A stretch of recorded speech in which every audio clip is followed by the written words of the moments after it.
There's a lot going on in the world, and many of you might have heard me say before that the world is in a full geopolitical winter. But despite everything that is going on today, we do feel we have good news. And we're pleased to say that the EU is well on track to achieve its 2030 target.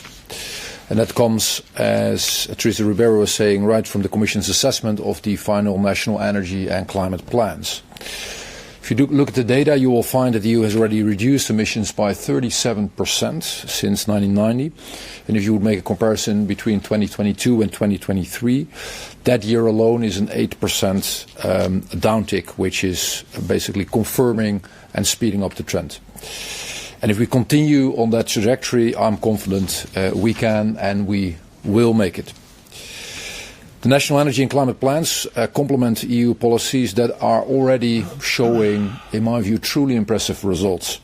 For instance, if you look at the ETS sector, there we have nearly halved the emissions it is covering since 2005. And the good news is we're steadily closing in on our 2030 goals. If member states fully implement their plans alongside all the other EU policies, we are on track to reduce net greenhouse gas emissions by around 54%. And that is just 1 point shy of our 55% target. These final NECPs, and that is important, demonstrate a much stronger alignment with our climate and energy goals. And that is even more remarkable when compared to the initial drafts that we have discussed. But of course, it is also fair to say that the ambition on paper needs to be matched by ambition in the real world. And therefore, we will continue to support, we will continue to engage with our member states in order to make this happen.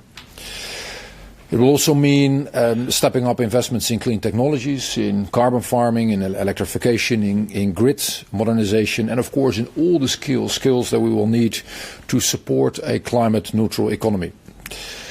It will also imply addressing energy poverty and ensuring a just transition, absolutely vital pillars of the transition, particularly as we're looking into the new emissions trading system for road transport and buildings, which we're rolling out.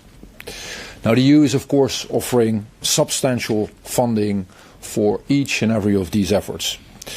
For instance, revenues from the EU ETS can be channeled into NECP-related investments.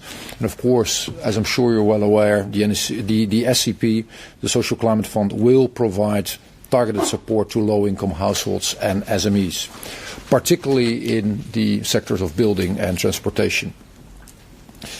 So the progress we are making towards 2030 provides, in our view, a solid foundation for long-term climate and economic resilience. But of course, we must also look ahead. Setting a clear target for 2040, giving predictability in our view is important. And of course, all the elements that are related to the Clean Industrial Deal and the Affordable Energy Action Plan are key elements to drive this transformation. So to sum it all up, the NECP assessment in our view truly is good news. Good news for climate, good news for our economy. Also, there is still work to be done. We will continue to engage, we will continue to deliver on energy, on climate and on fairness. We see the change happening, we see the growth in clean energy and transport, we see ever more investments and innovation, we see clear industries starting to prosper, but we need to continue to keep building for this future. Thank you. Thank you, Executive Vice President. Thank you, Commissioners. I will now open the floor to questions.